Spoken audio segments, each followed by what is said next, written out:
Hey guys, Rod here at A Better Way to Farm, and happy holidays to you. A very Merry Christmas season for you and your family. We're getting ready to start our 12 days of nutrients. Today is day one. And as we go through these, we're hoping that they'll just be conversational. Our goal, guys, is that we give you things to think about, that we teach you to ask better questions, that you're looking for ways to make 2026 more profitable. A lot of things to look forward to. We're planning on bringing a ton of good information. As I start here tonight, I'll probably end with this on the last day.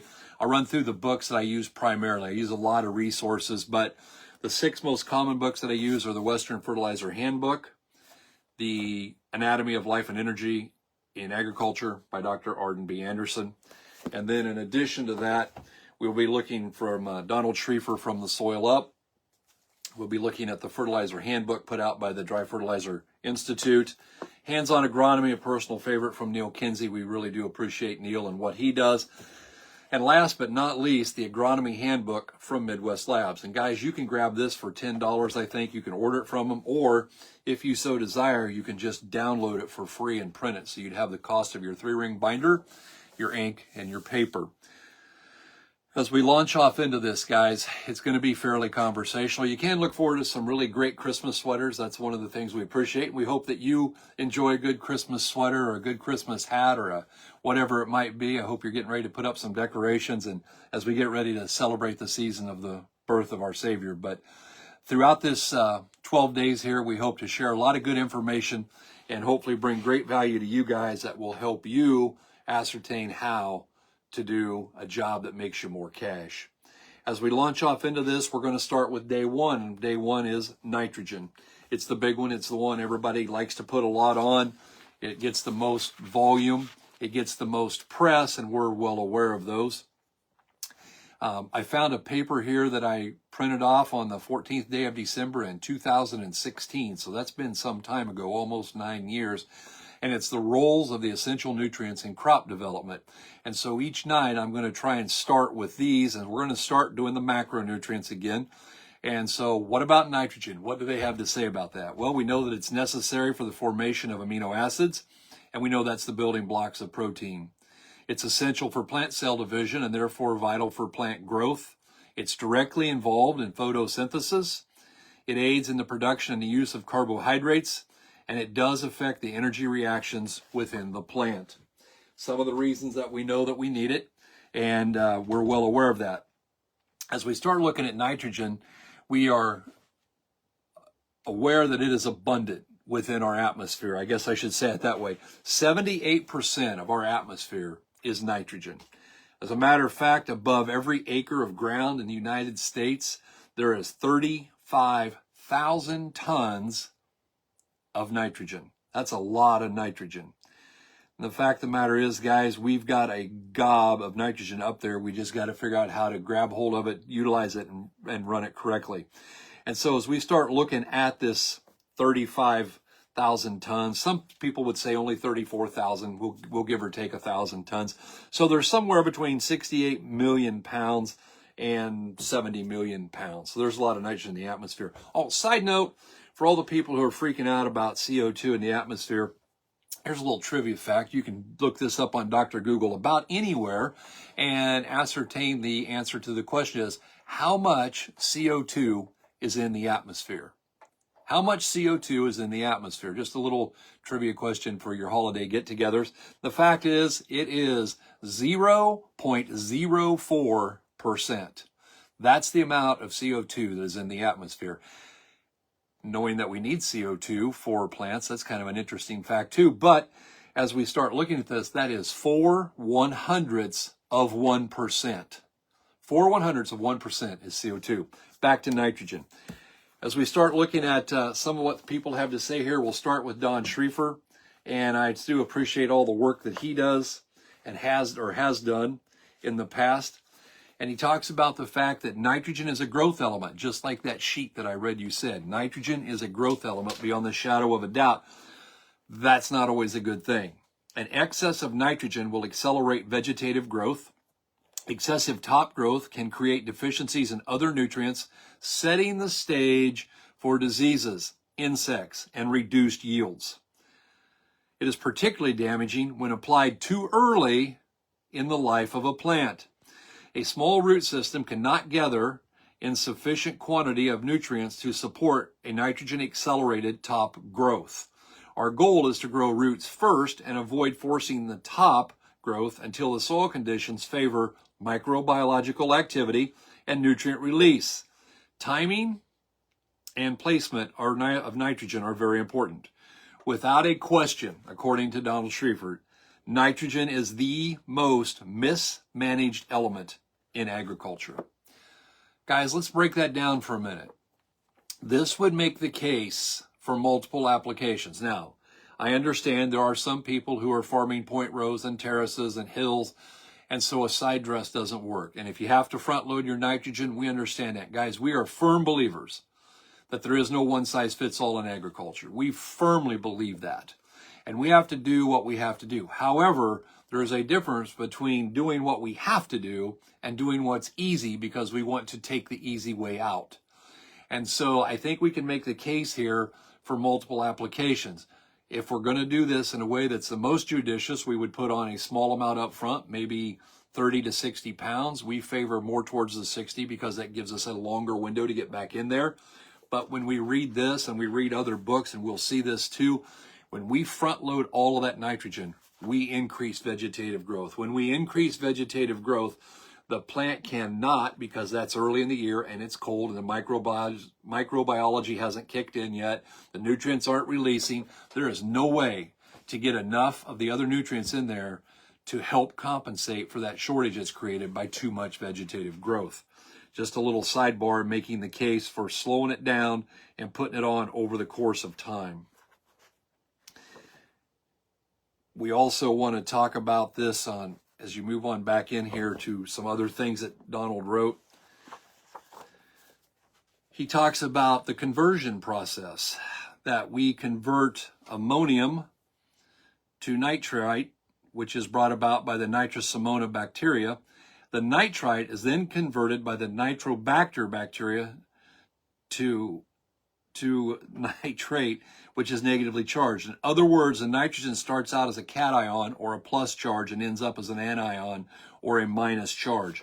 And so when we're looking at this conversion process, that's how it switches over from, even if we're using all ammonium form N, urea, NH3, whatever it might be, we do get a conversion. And it converts very quickly above 50. And make no mistake, guys, the fact that it doesn't convert as quickly doesn't mean that it stops converting at 49 degrees. It continues to convert. We continue to suffer that opportunity for loss.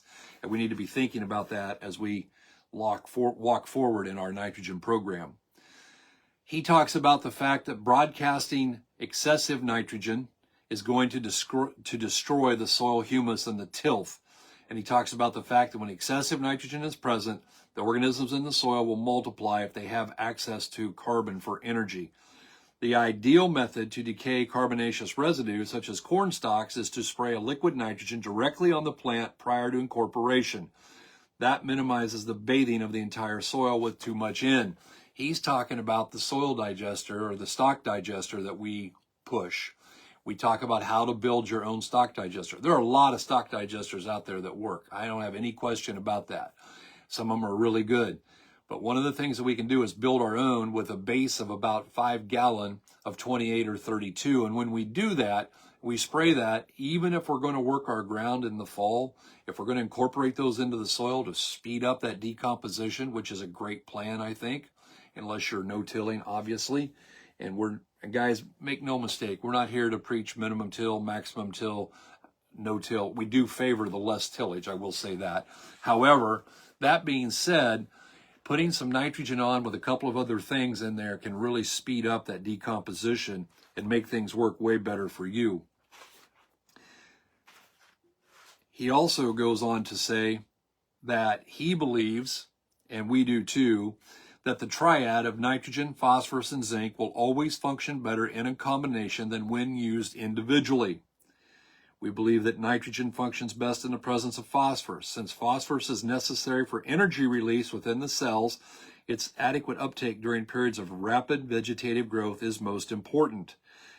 Our primary concern is to prevent luxury feeding of nitrogen, which could force excessive vegetative growth, which will cause a multitude of deficiencies. While the combination of nitrogen, phosphorus, and zinc is particularly effective, this does not minimize the need for other elements. I received a newsletter this past summer, or actually this past spring, and someone had sent it out, and they were actually pushing the higher, increasing the nitrogen rate, saying use more, use more, use more. And guys, fundamentally, I have a lot of issues with that. I don't think that it takes, very rare is the time when it would take 1 pound of nitrogen to grow a bushel of corn.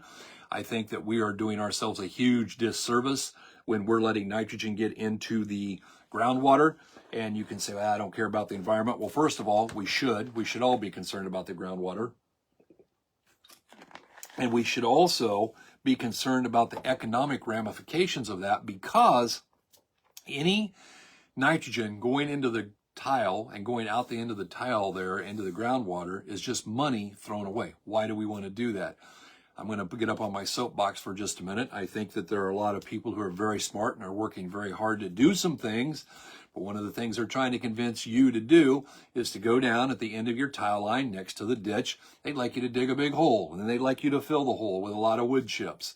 And those wood chips, ideally, will sequester the nitrogen and keep the nitrogen out of the water. Is that a good idea? It's a good idea to keep the nitrogen out of the water. I think it's a horribly stupid idea to sequester nitrogen in wood chips. Then what? I got a great idea. Let's put on the right amount of nitrogen, and let's sequester that nitrogen with the corn roots, hay, or the wheat roots, or the canola roots, or whatever it might be. But let's use what we put on. Why do we want to overapply? I get guys say, yeah, we put some on in the fall, but we know we're going to lose some, so we just put extra on. That does not make any sense to me. And the bottom line, I just read an article about an individual who's going to run, I think, for Secretary of Agriculture for the state of Iowa. And one of the things that he wants to do if he gets elected is he wants to put a tax on fall applied nitrogen so that the cost of fall applied nitrogen will be greater than the cost of nitrogen applied in the spring. And what do you say? You can get mad. You can say, oh, we don't like this. We think this is a terrible idea. I'm not going to get involved in that. Here's what I'm going to say. Anytime we don't regulate ourselves, someone else will regulate us. And we have got to come to grips with the fact that we are a very small percentage of the population, and we need to be figuring out how to get along with everybody else. And it comes back to the economic side. Pure and simple, why do I want to apply a nutrient and have it run away? Why do I want to spend my money to send nitrogen down the creek? As a matter of fact, talking about loss, my friend Kurt from over in Illinois sent me a page out from North Dakota. This was at NDSU, and they determined that up there in the Fargo area, that the percentage of nitrogen that converts to nitrate in the fall, if nitrogen is applied there in Fargo or in that area on September 15th, that nearly 100% of the nitrogen converts over to nitrate. If they applied it October 1st, nearly 75% converted to nitrate. October 15th, nearly 50% converted to nitrate. November 1st, they still had 20% convert over. Guys, that's a lot of conversion into ammonium into conversion into nitrate, and that nitrate's going out with the groundwater. That's the bottom line. Or it's going to denitrify and go back up into the atmosphere where we already have too much. So let's just compare Fargo, North Dakota, and Davenport, Iowa. And on the average, the daily normals between Fargo and Davenport, it will be just about 6 degrees on the average warmer in Davenport, Iowa than it is in Fargo on any given day. What does that mean? That means the loss goes up the farther south you go because we have warmer temperatures. And if you're north of Davenport, Iowa, you're north of Interstate 80, then you're in that zone. How about all of us who live south of 80? How about the ones who are south of 70? We are suffering significant loss with that fall applied anhydrous. I had a friend who went to a meeting of the Illinois Soybean Association, and he called me and was sharing that they had commissioned a study, and a 5-year study, and they had studied what nitrogen forms had the greatest loss. And they walked to the front of the room and they said, beyond the shadow of a doubt, fall applied anhydrous suffers the most loss by far, above and beyond anything else. And he shared that he went out into the hallway at break, and the most common thing he heard being said was, they don't understand, my farm is different. My farm is different. This test was ran all over the state of Illinois. They didn't have a dog in the fight. They were trying to study something to help farmers. And the very people they were trying to help was arguing with the results of the test. Guys, we need to be honest with ourselves. We have a lot of people that do gas. I get that, and that's fine. But I just want us to have our eyes wide open. As we go into hands-on agronomy from Neil Kinsey, I got a couple of things I want to share here that Neil has written. He talks about the fact that oftentimes they find that the weak link in yield is not nitrogen, phosphate, or potash. It's not even calcium. He said he has clients whose soil tests show they do not need calcium. They used at least as much phosphate and potash, and invariably they were using too much nitrogen. But sulfur and micronutrients were the limiting yield. 4 different clients in southeast Missouri raised their corn yield in 3 years by 30 to 40 bushel when they started to use sulfur and micronutrients. That's the only change that they made. When the soil test showed certain fertilizers they could cut back on to save money, they spent that money on the micronutrients. Guys, we know that there's a limiting factor. And most of us are not suffering from a lack of N, a lack of P, or a lack of K. Or if we are, it's because it's self-induced with a management problem, not because of what we don't have.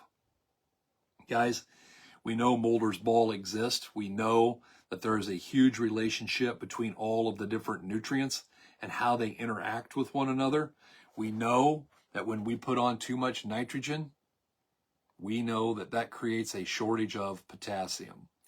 And so if we overuse nitrogen, then we have to, that same newsletter that was trying to convince people that they needed to put on more nitrogen, if you went back 2 more pages, it said, and in the event that if you're using, a lot of nitrogen, you need to be utilizing extra potassium. So they were making the case that you put on a lot of N and therefore you have to put on a lot of K. I would make the case we use a judicious amount of nitrogen and use the right amount of potassium and save some money, especially in this environment that we're in right now.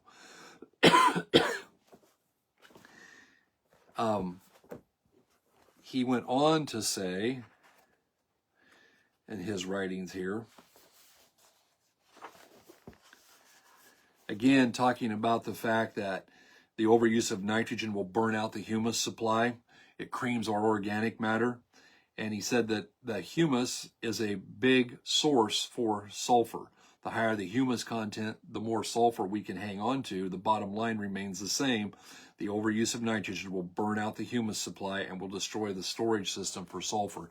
When we combine that with the fact that we're no longer getting sulfur from the atmosphere in ways that we used to, it's creating a great deal of pressure to make the case for using sulfur in addition to all the other nutrients that we've been using in the past. I love this little book, the Fertilizer Handbook. Guys, people say, where do I get that? All I can tell you is keep checking on Amazon. It's out of print. They don't print it anymore. We very much would like to get it reprinted, but haven't been able to get that accomplished yet. But they are talking in here about the different forms of nitrogen. Plants use 2 forms of nitrogen, nitrate, NO3, and ammonium, NH4. And with few exceptions, nitrate is the predominant form absorbed by the plants. Please know this, guys. A plant will respond. It will uptake nitrogen in either form. However, it will give you the best yield when it has a 50-50 mix. And so ideally, if we can hang on to that half ammonium, half nitrate, we can increase our yield because our plant doesn't waste energy converting nitrate into ammonium. So it goes on and talks about the characteristics, first of all, of nitrate. NO3. It's negatively charged. It is not readily absorbed by the soil. It is therefore free to move with the water. It can be denitrified in waterlogged soils, in other words, lost into the atmosphere as molecular nitrogen gas and nitrous oxide, the nutrient form used by plants in the largest quantity. It can also be tied up or chemically bound by soil microorganisms. Flipping over to NH4 or ammonium N, it's positively charged, therefore it's absorbed by the soil with only traces leached out. However, it rapidly neutralizes or converts over into nitrate above 50 degrees. Note it says rapidly at above 50. It doesn't say stops at 49. It can become fixed in some minerals and thus unavailable to the plants. In certain alkaline conditions, it will form ammonia, which is lost into the air, and it can be tied up by microorganisms. Guys, when we are out here using these nutrients, we want to make sure we're using them in the right way. We want to make sure that we're doing something that's making us money. We want to be doing something that's making sense for all of us. And the overuse of nitrogen does not make sense. That's not something that we would like to be a part of from an economic standpoint. Again, here coming out of the agronomy handbook from Midwest Labs, they're not 34,000 tons, they're 35,000 tons or 70 million pounds of nitrogen above every acre of ground. They talk about that in there. And they also, in regards to nitrogen, we'll talk about the fact that excess of nitrogen in relation to the balance of other plant food elements will cause many failures, such as lodging, low quality grains, low quality forages, low quality fruits, low quality vegetables. It will give you a decrease in disease resistance and delay in the maturity of crops. There's a lot of reasons not to overuse it. Our good friend Francis used to tell us, don't let people be a moron. The answer is not in putting more on.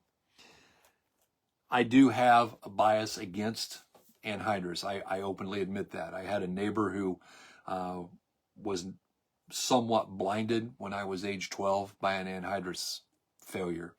I had a personal problem with it when I was 19 years old and I was side dressing corn. Luckily, I escaped with no damage to my lungs or my eyes.